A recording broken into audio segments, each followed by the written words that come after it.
ఉంచి భద్రపరిచి ఆయన మనకు తోడయ్యుండి ఆ మొదటి మాసమంతా ఇంచుమించు మనం దేవుని సన్నిధిలో వాక్యాన్ని ధ్యానం చేశాం.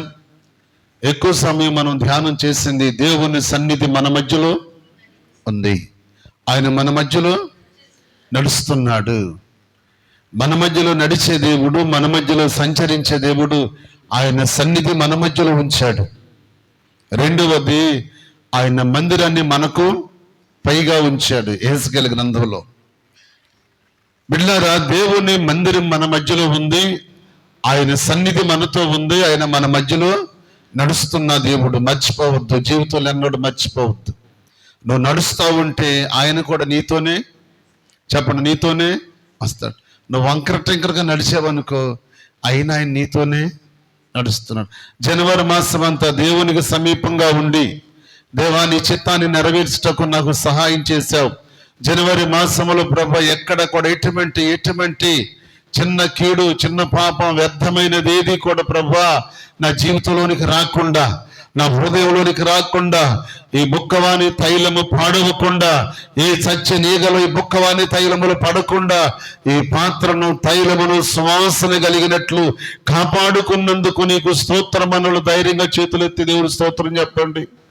నెలంతా బుక్కవాని తైలము పాడవకుండా కాపాడుకున్న వాళ్ళు నా దేవుని బిడ్డలారా, నెలంతా కూడా బుక్కవాని తైలము పాడవకుండా కాపాడుకున్న బిడ్డలను దేవుడు గణపరచునుగాక.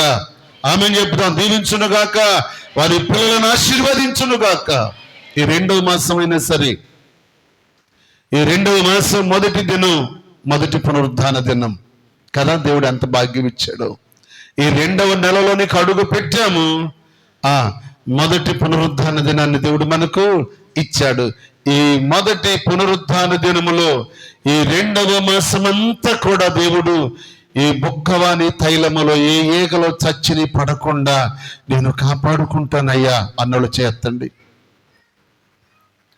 ఈ తైలపు పాత్రలో ఏ చచ్చనేగా పడకుండా ఈ నెలంతా నేను కాపాడుకుంటానన్నోళ్ళు ధైర్యంగా చేయొత్తండి. ఎత్తండి, ధైర్యంగా చెయ్య.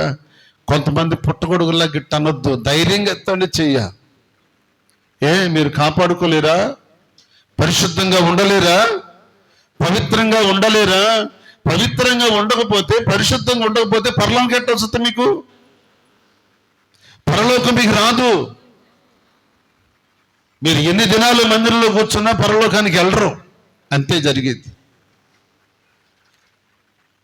సువాసనిచ్చే బుక్కవాని తైలాన్ని కాపాడుకున్న వాళ్ళే, సువాసన కలిగిన పాత్రలో ఉన్న బుక్కవాని తైలాన్ని కాపాడుకున్న వాళ్ళే నిత్య సీఎంలో ఉంటారు. చప్పట్లు కూడా ప్రభుని మైపడతాం. హల్లెలూయా.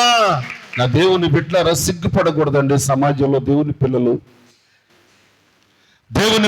సమాజంలో సిగ్గుపడకూడదు. ఎందుకో తెలుసా?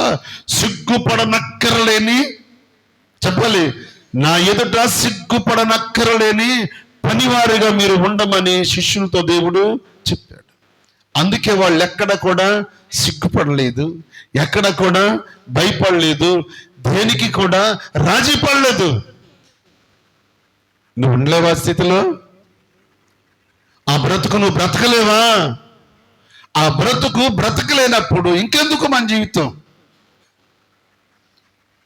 పిల్లోడు మాట వినకపోతే ఈ బ్రతుకు బ్రతికి కంటే ఏమంటావు నువ్వు?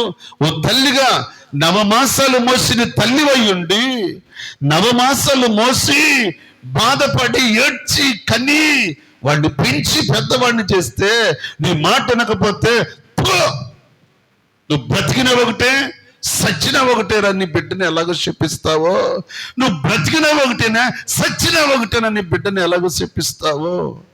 నీ జీవిత కాలం అంతా నిన్ను ఆయన గుండెల్లో నిన్ను దాచుకుని, ఆయన కవిగిట్లో నిన్ను భద్రపరుచుకుని బిడ్డ, నీ బాధలు ఆయన భరించి, నీ శాపాన్ని ఆయన భరించి, నీ కష్టాలు ఆయన భరించి, నీ నిందలు ఆయన భరించి, నీ అవమానాలు ఆయన భరించి, సిలువలో మీకులు బంధించబడి కొట్టబడి కలువరి సిలువలో నీ కొరకు నా కొరకు వేలాడే యేసయ్య. ఆయన సిలువకు అప్పగించిన బ్రతుకే కదా మంది. ఇంకా బ్రతుకుదామా? ఇంకా బ్రతుకుదామా? ఈ 2026 సంవత్సరాన్ని దేవుడు ఆశీర్వాదకరంగా మనకిచ్చారు. నా దేవుని బిడ్డలారా, గడిచిన మొదటి మాసం ఎలాగో బ్రతికారో నాకు తెలియదు, కానీ యేసయ్యకి మాత్రం తెలుసు. మన మధ్యలో నడుస్తున్న దేవుడు, మనం చూస్తున్న దేవుడు, మన విషయాలని గమనిస్తున్న దేవుడు, మనం పరీక్షిస్తున్న దేవుడు. ఎక్కడికి తప్పిపోలేవు, తప్పించుకోలేవు. ఒకసారి సౌలుకు భయపడి దావీదు ఓ ప్రాంతానికి వెళ్ళి అగీగ్ అనే రాజు ఇంట చేరాడు. అక్కడికి వెళ్తే అక్కడేమో ఏం బయలుపడిందో తెలుసా? సౌలు 1000 కొలది, దావీదు 10,000 కొలదని పొగిడారు కదా, ఇతడే కదా అని వాళ్ళు మాట్లాడుకుంటే, దావీదు దగ్గర సౌలు మెడ కోసిన కత్తి దావీదు దగ్గర ఉంది. అయినా దావీదు అక్కడ ఏం చేశాడో తెలుసా? దావీదు అక్కడి నుంచి తప్పించుకోవడానికి నటన ఉపయోగించాడు. ఏం ఉపయోగించాడు చెప్పండి? ఏం చేశాడు? వెర్రివాడు వలే ఏం చేస్తున్నాడు? బాగా చెప్పింది ప్రశాంతి. ఉమ్మంట గడ్డ మీద నుంచి కారేటట్టు చేసి గోడల మీద, తలుపుల మీద ఏం చేస్తున్నాడు? పిచ్చి గీతలు గీస్తాడు. పిచ్చివాడి వలే. ఎవరు? దావీదండి. గొలియాతుని చంపిన బలవంతుడు, బలశూరుడు, యుద్ధములు ఆరితేరినవాడు. అలాంటి వాడు అక్కడ ఏం చేస్తున్నాడు తెలుసా? పిచ్చివాని వల్లే నటించాడు. ఎందుకో తెలుసా? సౌలు ఆ గొలియాతు దగ్గర ఉన్న కత్తి దావీదు దగ్గర ఉంది, అతమార్చగలడు. కానీ సమయాన్ని బట్టి, సందర్భాన్ని బట్టి ఏం చేయాలి? మనం అక్కడి నుంచి రావాలి. దావీదు అక్కడి నుంచి తప్పించుకోవటానికి అలాగ నటించాడు. నా ప్రభు మీద రాళ్ళు ఇసురుతుంటే నా ప్రభు అక్కడి నుంచి దాగి వెళ్ళిపోయాడే. సమయాన్ని బట్టి దేవుని పిల్లలు చాలా జాగ్రత్తగా ఉండాలి. కానీ ఈ దినాల్లో ఎలా ఉంటున్నారో తెలుసా? పౌలయ్య అంటాడు, నేను పిల్లవానిగా ఉన్నప్పుడు, చూస్తారా కొరింథీ మొదటి పత్రిక, రెఫరెన్స్ తెలిసిన ఉంటే తీయండి, 13-11. సమూయేలు మొదటి గ్రంథము 13వ అధ్యాయం 11వ వచనం. నేను పిల్లవాడినై ఉన్నప్పుడు పిల్లవాని వలె మాటలాడి తిని, పిల్లవాని వలె తలంచి తిని, పిల్లవాని వలె యోచించి తిని, ఇప్పుడు పెద్దవాడినై పిల్లవాని శాస్త్రాలను మానేశాను. చప్పలు కూడా ప్రభువుని భయపడతాం. హల్లెలూయా. ఇప్పుడు ఏం చేయాలి? పిల్లవాని శాస్త్రాలన్నీ. మారు మనసు లేనప్పుడు, రక్షణ లేనప్పుడు లోకంలో శాస్త్రాలన్నీ జరిగాయండి. లోకాశలు, శరీరాశలకు, దురాశలకు, ధనాపేక్షకి, పాపాపేక్షకి, రకరకాల వాటికి బానిసలైన బ్రతుకులు కలిగిన జీవితాలు ఉన్నాయే. వాళ్ళతో పౌలయ్య అంటాడు, ఇదిగో కొరింథీ సంఘమా, పిల్లవాణిగా ఉన్నప్పుడు నేను, చెప్పండి, పిల్లవాణి వలె మాట్లాడా, పిల్లవాళ్ళ శాస్త్రాలు చేశా, పిల్లవాని వలె యోచించా, పిల్లవాని వలె. కానీ ఇప్పుడు క్రీస్తు యేసు రక్తములో కడగబడిన తర్వాత, క్రీస్తు సారూప్యములకి మార్చబడిన తర్వాత ఆయన అంటాడు, పిల్లవాని శాస్త్రాలు నేను మానేశాను. స్తోత్రం చెప్పుదాం. హల్లెలూయా.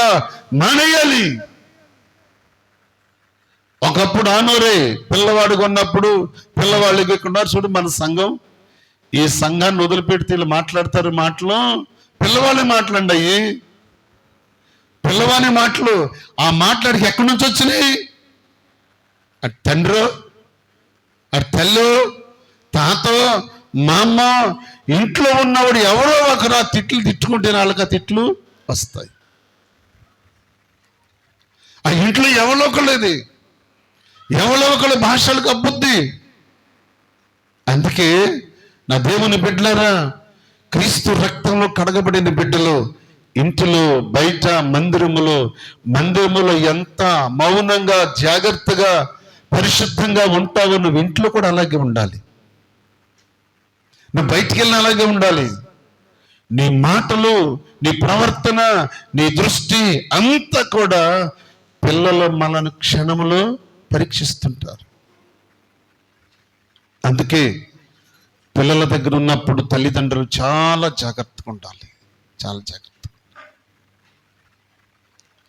పిల్లల ముందే తిట్టుకొని, పిల్లల ముందే బూతులాడుకొని, పిల్లల ముందే కొట్టుకొని, పిల్లల ముందే విమర్శించుకుంటే పిల్లలు చూస్తూ ఉంటారు.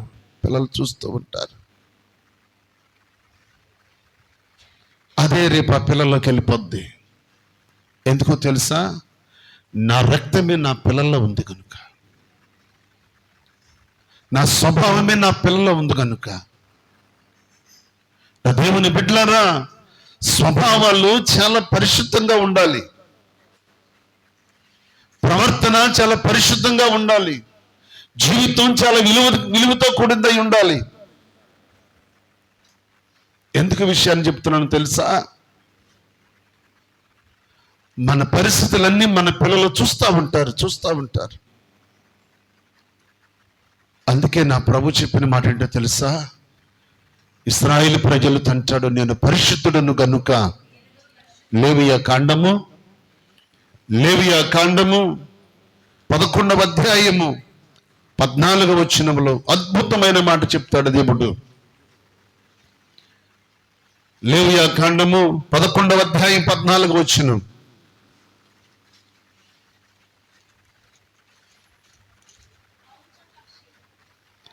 లేవియా కాండము 11:14.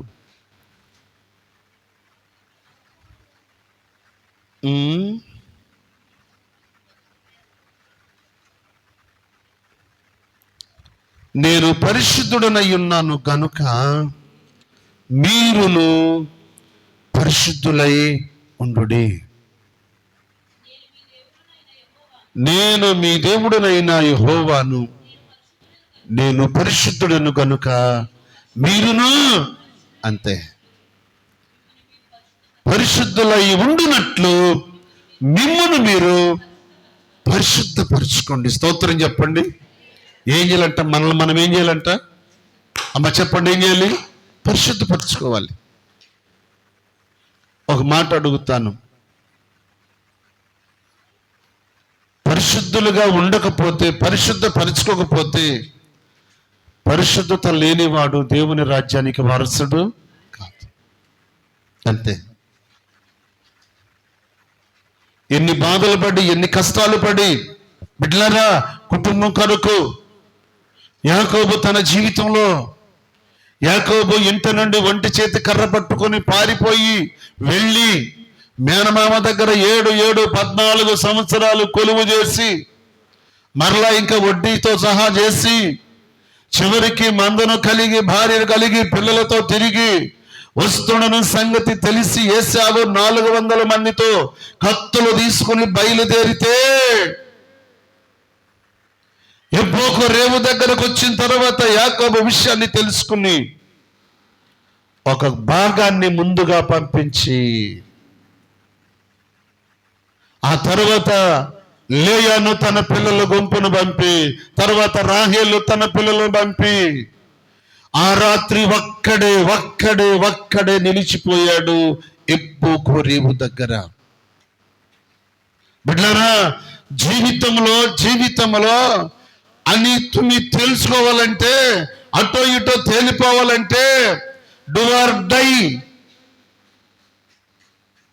జరగాలి అంటే యాకోబు జీవితానికి అదే.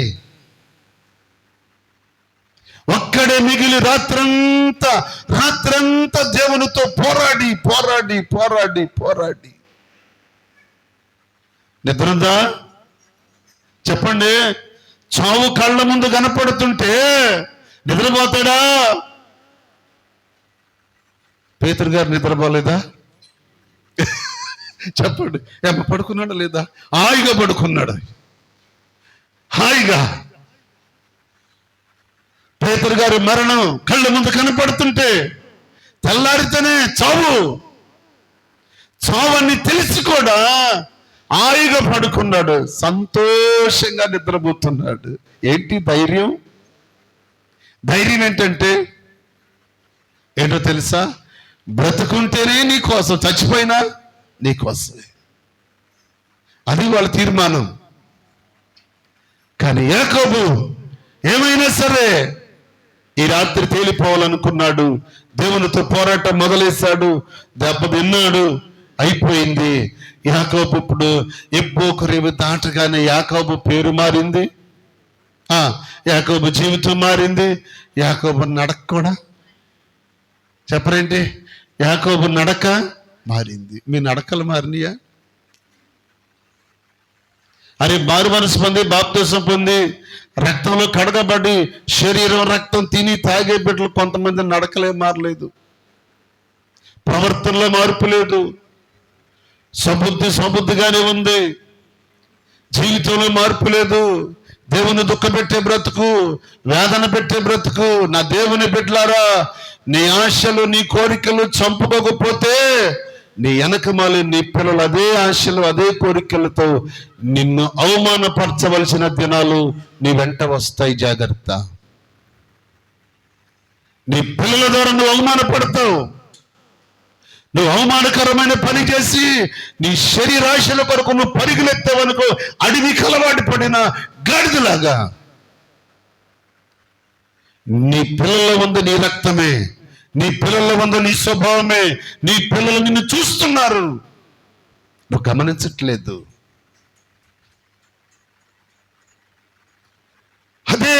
అదే పిల్లలు కూడా అవలంబిస్తారు. అప్పుడు లోకం ఏమంటుందో తెలుసా? తండ్రికి మార్పు లేదు, కొడుకు అంతకంటే మార్పు లేదు. ఎందుకు వీళ్ళ జీవితాలు, ఎందుకు వీళ్ళ బ్రతుకులు? బిడ్డలారా, తాను చెడిన కోతి ఏం చేస్తుందంట? వనమంతా చెరిపింది. బొగ్గవాని తైలములు చచ్చిన ఈగపడి పాత్రలో ఉన్న సువాసన కలిగిన ఆ తైలమంతా కూడా ఏం చేసింది? కంపు కొట్టేటట్టు చేసింది. నీ జీవితంలో నువ్వెప్పుడు బాగుపడతావు, నువ్వెప్పుడు బలపడతావు, నువ్వెప్పుడు స్థిరపడతావు? అరే ఇంత వాక్యం విని కూడా, ఇంత పరిశుద్ధత కలిగిన జనం మధ్యలో ఉండి కూడా, పవిత్రుడైన దేవుడు మన మధ్యలో నడుస్తున్నాడని తెలుసు కూడా, నీ జీవితంలో అనువంత కూడా మార్పు లేకుండా, నీ జీవితాన్ని మార్చుకోకుండా అదే నువ్వు కంటిన్యూ చేస్తా ఉంటే నీ వెనకే నీ పిల్లలు వస్తారు. ఒకసారి సినిమా చూసా నేను. ఆ సినిమాలో ఏముందో తెలుసా? పిల్లోడు పోయి గొయ్యి తెస్తున్నాడు. తండ్రి వెళ్ళి, నాన్న ఈ గొయ్యి ఎందుకంటే ఏమన్నాడు చెప్పండి? అంటే చూసిన వాళ్ళు చాలా మంది ఉన్నారు, కానీ వీళ్ళు మాట్లాడతలే. ఎవరైనా మాట్లాడితే సినిమా చూస్తున్నారు కానీ అనుకుంటారన్నా? నో, అది ఎప్పుడో జరిగిన సంగతి. 26 సంవత్సరాల క్రితం సంగతి. అది 26 సంవత్సరాలు పైబడిన సంగతి చెప్తున్నాను నేను. నానా ఈ గొయ్యి ఎందుకు తీస్తున్నావురంటే, చెప్పండి ఏమన్నాడు? నువ్వు మా తాతకు తీసావుగా నాన్న, నేనేమో వీడు బతుకుండగానే వీడు గొయ్యి తీస్తున్నాడు. వీడు బిడ్డలారా, నీ కళ్ళ ముందు నువ్వు చూస్తూ ఉండగానే నీ పిల్లలు దారి తప్పి దేవునికి విరోధమైన బ్రతుకు నీకంటే చెడ్డ కార్యాలు చేస్తా ఉంటే గుండెలు పగిలి తట్టెడుస్తా. మారు నువ్వు ఈ రోజుకైనా నీ జీవితాన్ని మార్చుకో.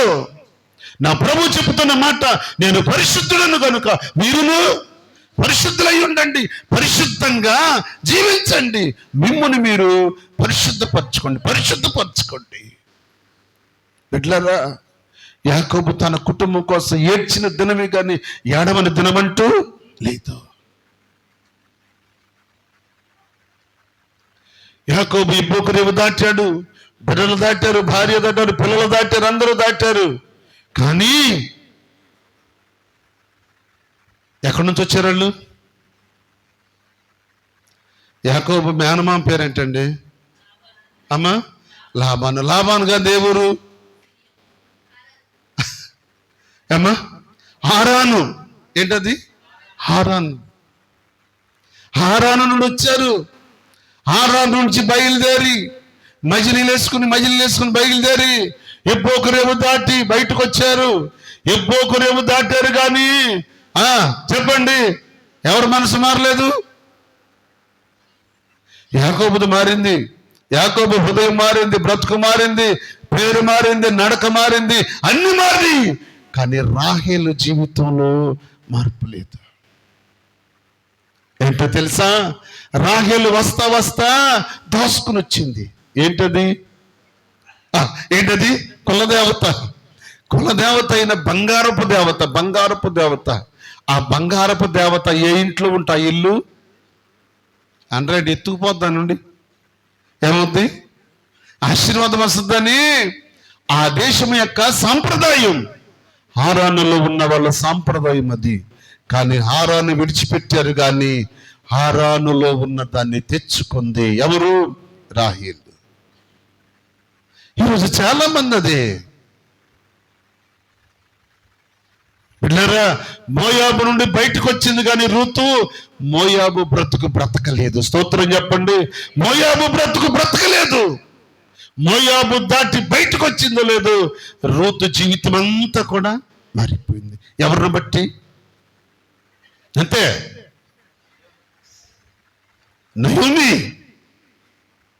నయోమి అనగా అర్థం ఏంటి? మధురమైందని జతపట్టింది కనుక మధురమే. కానీ ఈ మధురమైన నయోమి ఊళ్ళోకి వచ్చి అంటది నన్ను మారా అని పిలవన్నది. ఎందుకని? గుర్తుపెట్టుకోండి బిడ్డలారా, బెత్లెహేమ విడిచిన వాళ్ళ జీవితం అంతే. బెత్లెహేమ విడిచిన వాళ్ళ బ్రతుకంతే. బెత్లెహేములో సమృద్ధి కలిగిందే, కానీ సమృద్ధి కలిగిన స్థలములో కూడా కొన్నిసార్లు కొంచెం ఇబ్బంది కలుగుతుంది. ఇబ్బంది వచ్చినంత మాత్రాన బెత్లెహేమ విడిచిపెడతారా?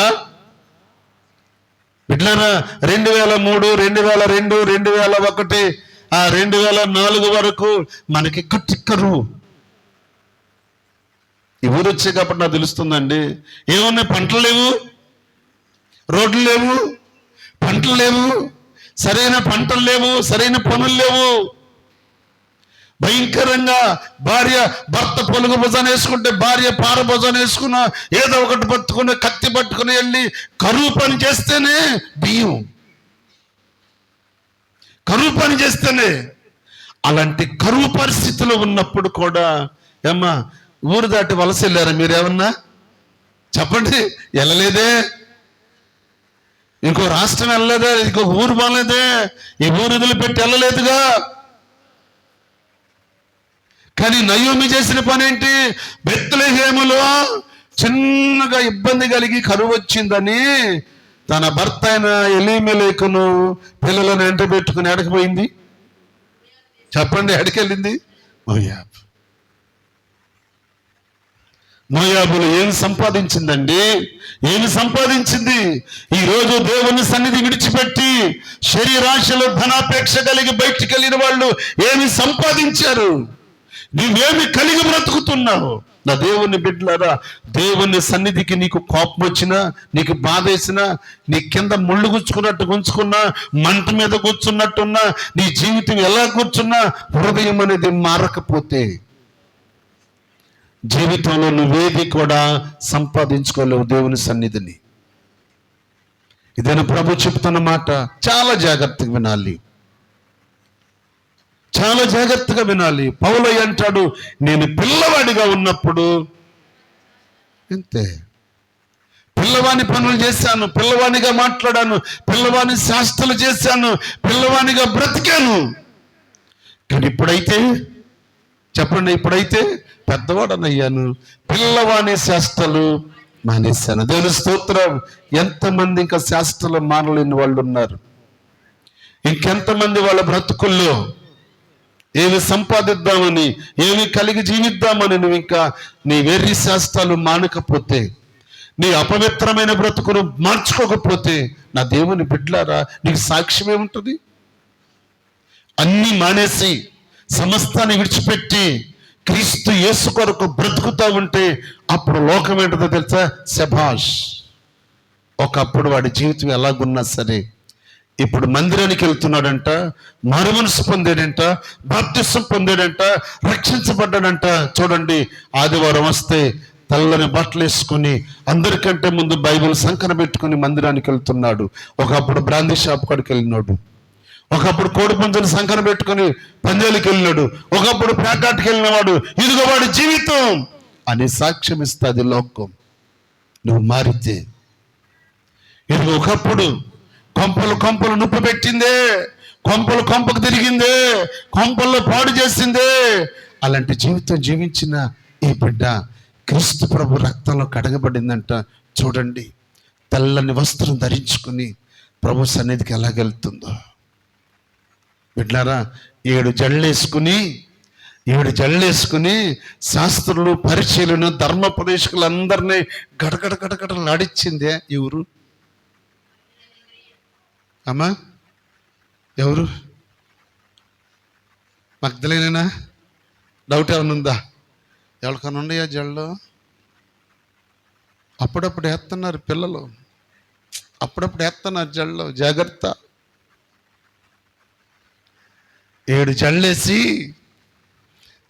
తన జీవితం అంతా కూడా వాళ్ళ ముందు నటన చేసి బ్రతికింది. ఒక రోజున నా ప్రభువును కూడా మార్చాలని, నా ప్రభువును కూడా తన వల్ల వేసుకోవాలని 7 జళ్ళు వేసుకుని గళ్ళు అనుకుంటూ వెళ్తుంది. ఎక్కడికి? దగ్గరికి రానిచ్చి, మగ్దలేనా అన్నాడా? ఏమన్నా చెప్పండి. అమ్మా అన్నాడు. అమ్మా అని ఎప్పుడైతే పిలిచాడో నడినెత్తి నుంచి అరికాలు వరకు చెమటలు పట్టాయి. చప్పట్లు కూడా భూమి పడుతుంది. హల్లెలూయా. చెమటలు పట్టాయి. ఎందుకో తెలుసా? తనకు యుక్త వయసు వచ్చిన తర్వాత అమ్మాని పిలిచిన వారు ఎవరు లేరు. బిడ్డలేరా, తల్లిని కన్న బిడ్డ, కొడుకైన కూతురైన మనసారా అమ్మాని పిలిస్తే ఆ బిడ్డ ఎంత సంతోషపడద్దో తల్లి. అలాగనే యేసుప్రభు మగ్దలేనని అమ్మాని పిలవగానే ఆమె మనసంతా కూడా కఠినమైన మనసు, పాపముతో నిండిన మనసు, కులుకుతూ బ్రతికిన మనసు, 7 జళ్ళేసుకుని మోసం చేసిన మనసు ఒక్కసారి నడినెత్తి నుంచి అరికాల వరకు నీరై పశ్చాత్తాప హృదయంతో యేసయ్య పాదాలు పట్టుకుంది. తప్పుడు కూడా పట్టుకుంది యేసయ్య పాదాలు. అయ్యా, ఎంతో మంది జీవితాలు పాడు చేసిందండి. కానీ ఈరోజు నా జీవితాన్ని చెప్పాలి. అయ్యా, ఈరోజు నా జీవితాన్ని ఆ రోజు నుంచి 7 జళ్ళు ఉన్నాయా? 1 జడ ఉందా? చెప్పండి. ఎన్ని? 1. దేవుని స్తోత్రం. మగ్దలేనా ప్రభు కొరకు బ్రతికింది. ప్రభు కొరకు బ్రతికింది, సాక్షిగా బ్రతికింది. జీవితంలో ప్రతి వ్యక్తికి ఒక అవకాశం దేవుడు ఇస్తాడు, అవకాశం ఇస్తాడు. ఇచ్చిన అవకాశాన్ని ఎవరైతే చేత పట్టుకోగలుగుతారో, వచ్చిన అవకాశాన్ని ఎవరైతే పట్టుకొని ప్రభువుని వెంబడిస్తారో వారికే నిత్య జీవం, వారికే పరలోకం. నా దేవుని బిడ్డలారా, మగ్దలేనను మార్చగలిగిన దేవుని కృప, దేవుని ప్రేమ, దేవుని మాట నీ జీవితాన్ని మార్చలేదా? నువ్వు ఆయన మాట వింటలేదే? ఆయన మాటను వింటే, వాక్యాన్ని నీ హృదయంలోనికి వెళ్ళనిస్తే, వాక్యము నీ హృదయంలోనికి వెళ్ళి ప్రాణాత్మ దేహములను, కీళ్లను, మూలుగులను విభజించినట్టుకు లోపలికి వెళ్ళి నీలో ఉన్న పాప పంకిలమైన జీవితాన్ని బయటికి తీసుకొస్తా. వెళ్ళాలి, వాక్యాన్ని చదవాలి, వాక్యాన్ని వినాలి. మూడో మాట చెప్తాను, దేవుని వాక్యంలో 3వ మాట చెప్తాను. రోమాపత్రిక 1వ అధ్యాయం 2వ వచనం. రోమాపత్రిక 1వ అధ్యాయం 2వ వచనం. దేవుని స్వార్థ నిమిత్తము ప్రత్యేకించబడిన వాడునైన నేను రోమాలో ఉన్న దేవుని ప్రియులందరికీ, అనగా పరిశుద్ధులుగా ఉండుటకు పిలువబడిన వారికందరికీ శుభమని చెప్పి రాయునది ఏమనగా, మన తండ్రి అయిన దేవుని నుండి, ప్రభైన యేసుక్రీస్తు నుండి కృపా సమాధానములు మీకు కలుగును గాక. ఆమేన్ చెప్పండి. ఆమేన్. ఎవరికి కృపా సమాధానములు? పరిశుద్ధులకి. ఎవరికి కృపా సమాధానములు? పరిశుద్ధులుగా ఉన్నటకు పిలువబడిన వారికి. ఎవరికి కృపా సమాధానములు? ఎవరికి సమాధానము భూమి మీదంటే చెప్పండి. లూకాసు వార్తలో దేవుని దూత దిగి వచ్చి ఎవరికని చెప్పుద్ది? చెప్పండి. ఎవరికి? సర్వోన్నతమైన స్థలములలో దేవుని మహిమయు ఆయనకి ఇష్టలైన వారికి భూమి మీద సమాధానం. ఆయనకి ఇష్టలైన వారికి. అందరికీ ఉండదు. ప్రార్థనకు వచ్చిన వాళ్ళకి అందరికీ ఉండదు. మందిరంలో కూర్చున్నా నీకు అందరికీ ఉండదు.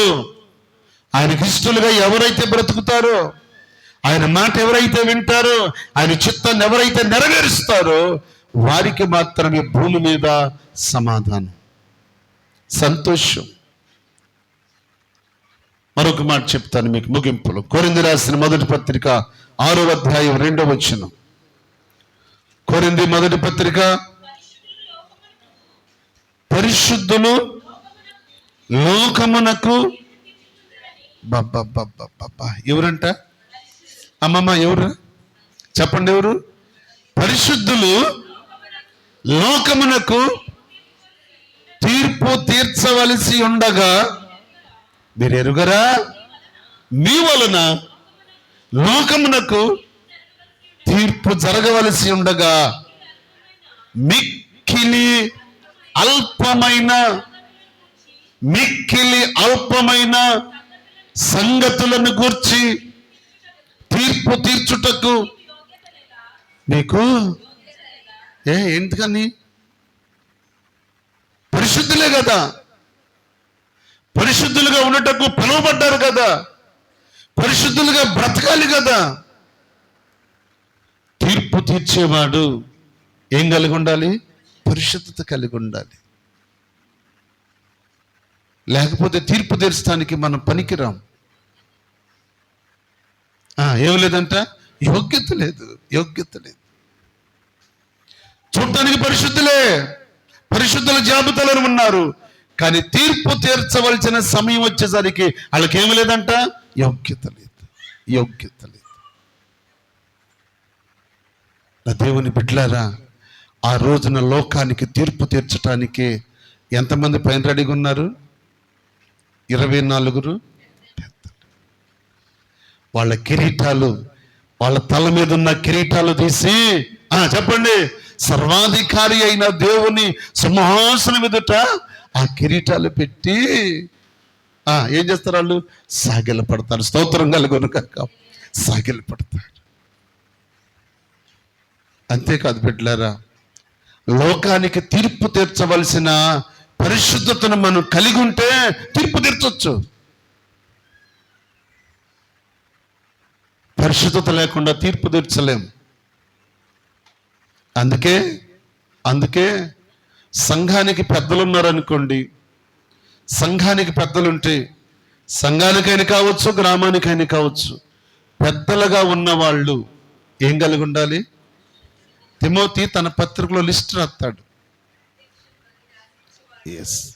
ఇప్పుడు అంటారు, నేను పెద్దగుంటా, నేను వస్తా కోతకన్నట్టు, నేను పెద్దగుంటా అని ప్రతి వాళ్ళు లేస్తారు.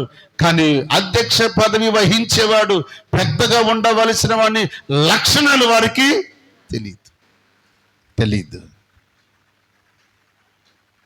ఓ సంఘంలో ఒక పెద్ద ఉన్నాడు అనుకోండి, దైవజనుడు లేనప్పుడు ఆ సంఘాన్ని నడిపించగలిగిన సామర్థ్యతో, ఆ సంఘానికి తీర్పు తీర్చవలసిన సామర్థ్యతో కమాండింగ్ చేయాల్సిన దమ్ము సంఘంలో ఉన్న పెద్దకు ఉండాలి, సంఘ పెద్దలకు ఉండాలి. కమాండింగ్ చేయాల్సిన దమ్ము సంఘ పెద్దలకు ఉండాలండి. ఉండాలి అంటే ఏం కలిగి ఉండాలి? సంఘంలో క్రీస్తు యేసు సైనికురాళ్ళు అయినా సరే, క్రీస్తు యేసు సైనికురాళ్ళు ఉన్నారే, వీళ్ళు కూడా నిలబడి ఏం చేయొచ్చు చెప్పండి? అక్క నువ్వు చేసేది తప్పు, చెల్లి నువ్వు చేసేది తప్పు, వదిన నువ్వు చేసేది తప్పు అన్నప్పుడు నిజమే, నీళ్ళు తప్పు లేదు కనుక తప్పు చేసేవాడు నీళ్ళెత్తి తప్పు అని చెప్పగలుగుతావు. వాళ్ళు నిన్నేమనలేరు, నిన్ననడానికి సాహసించలేరు. ఎందుకో తెలుసా? నువ్వు దేవుని సన్నిధిలో పరిశుద్ధత కలిగి బ్రతుకుతున్నావు. దేవుని స్తోత్రం. నువ్వు చెప్పగలుగుతావు. తప్పు చేసిన వాడు బుకాయించిన తీర్పు దినమందు తప్పదు తప్పదు తప్పదు. మత్తయ్య గారు రాస్తూ అంటాడు, ప్రతివాడు లెక్కలో నిలబడాలి. జాగ్రత్త. దేవుని బిడ్డలారా, పిల్లవాని శాస్త్రాలు మానేయండి, శరీరాశలు శాస్త్రాలు మానేయండి. నీ శరీరాన్ని ఎన్ని విధాలుగా దుష్టుడు రేపినా, ఎన్ని విధాలుగా నీ శరీరాన్ని వాడు స్వాధీనపరచుకోవాలని చూసినా, పౌలయ్య మాట్లాడిన మాటను మాట్లాడు. ఓ నా శరీరమా, అన్నిటి యందు నాకు స్వాతంత్ర్యము కలదు, కానీ నా శరీరమా అన్నీ చెయ్యదగినవి కాదు. శరీరమా, ఒకప్పుడు నీ మాట విన్నాను శరీరమా, ఇప్పుడు నువ్వు నా మాట వినాలి. ఎందుకో తెలుసా? నేను పరిశుద్ధుల లిస్టులో నా పేరు జీవగ్రంథంలో రాయబడింది. జీవించబడను నేను కాదు, క్రీస్తే నాలో జీవిస్తున్నాడు. స్తోత్రం చెప్పు. క్రీస్తే నాలో జీవిస్తున్నాడు. నా శరీరమా, నువ్వు పిల్లవాడి శాస్త్రలేక చెప్ప మానే.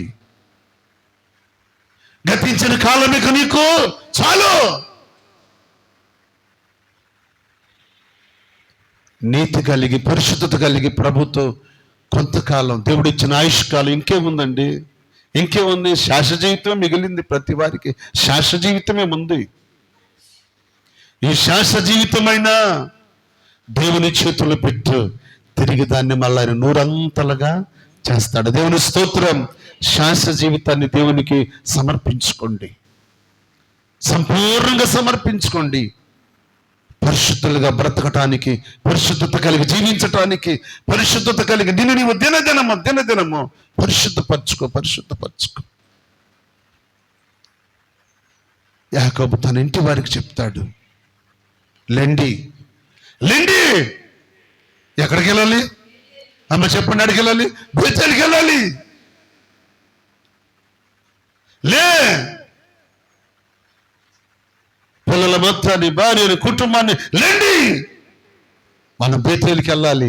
నా బేతేలు దేవుణ్ణి ఎక్కడైతే నాతో మాట్లాడాడో, ఎక్కడ నాకు దర్శనమిచ్చాడో, ఎక్కడ నా జీవితాన్ని సరిచేశాడో, ఎక్కడ నాకు ధైర్యం ఇచ్చాడో, ఎక్కడ రాయి తలగడక చేసుకుని ఎక్కడ పెట్టి నూనె వేసి వచ్చాను, ఇదిగో నన్ను క్షేమంగా మరలా తీసుకొస్తే నిత్యంగా ఇక్కడ నీకు మందిరం కడతానని నా దేవునితో నేను ఒడంబడిక చేసుకో. తిరిగి నా దేవుడు మరలా తీసుకొచ్చాడు కనుక, నా కుటుంబమా, బిడ్డలారా లేండి, మన బేతేలుకి వెళ్ళాలి. బేతేలుకి వెళ్ళాలంటే మీ వస్త్రాలను, మీలో ఉన్న విగ్రహాలను తీసేయండి. విగ్రహాలు తీసేయండి, మీ వస్త్రాలను మార్చుకోండి, మిమ్మల్ని మీరు పరిశుద్ధపరచుకోండి, మిమ్మల్ని మీరు కడుక్కోండి, శుద్ధి చేసుకోండి. ఈ వస్త్రాలతో బేతేలుకి వెళ్ళలేం, ఈ వస్త్రాలతో బేతేలుకి వెళ్ళలేం, ఈ వస్త్రాలతో నిత్య సీయోనికి వెళ్ళలేం, ఈ శరీరంతో నిత్య సీయోనికి వెళ్ళలేం. దీన్ని ఇక్కడ విడిచిపెట్టాలి, ఈ శరీరాన్ని ఇక్కడ విడిచిపెట్టాలి, ఈ మలినమైనది విడిచిపెట్టాలి, బాహ్యమైనవన్నీ విడిచిపెట్టాలి. బేతేలు దేవుణ్ణి దర్శించాలంటే పరిశుద్ధత కలిగిన ఆత్మతో వెళితేనే బేతేలు దేవుని దర్శిస్తా. స్తోత్రం చెప్పండి. బేతేలు దేవుని దర్శించాలి అంటే అపవిత్రమైన హృదయంతో వెళ్ళలేవు, వ్యర్థమైన జీవితంతో వెళ్ళలేవు. ఇంకెంతకాలం భూమి మీద బ్రతుకుతావో తెలియదు. ఎవరికి తెలుసండి? ఎవరికి తెలుసు? ఎన్ని సంవత్సరాలు బ్రతుకుతావు? నీకేమన్నా బాండ్ రాసుకున్నావా? నీకేమన్నా బాండ్ రాశారా? దీనికన్నా గ్యారెంటీ ఉంది కానీ చెప్పండి, దీనికన్నా గ్యారెంటీ ఉంది. మన గ్యారెంటీ ఉందా? లేదే. బిడ్డలారా, సత్యలోపు జీవితాన్ని పరిశుద్ధతలోనికి తెచ్చుకొని పవిత్రుడైన దేవుని వైపు చూస్తూ పరిశుద్ధత కలిగి ప్రభువును హత్తుకొని ఆయన చిత్తాన్ని నెరవేరుస్తూ మన మధ్యలో నడుస్తున్న దేవుని వైపు నువ్వు కూడా నడిస్తే నిత్య సియోనులో ఉంటావు. దేవునికి మహిమ కలుగును గాక. అలాంటి సియోనుకి వెళ్ళే మార్గాన్ని దేవుడు మనకు చూపిస్తూ మన మధ్యలో నడుస్తున్నాడు. ఆయన వెంట నడవాలంటే నువ్వు కూడా ఏం కలిగి ఉండాలి? పరిశుద్ధత కలిగి. అలాంటి పరిశుద్ధులుగా బ్రతకటానికి నువ్వు తీర్మానం చేసుకొని ప్రభు వెంట నడుస్తావుగాక. ఆమేన్ చెప్పుదాం. ఆమేన్. దేవుడి వాక్యాన్ని మన కొరకై దీవించునుగాక. ఆమేన్. థాంక్యూ.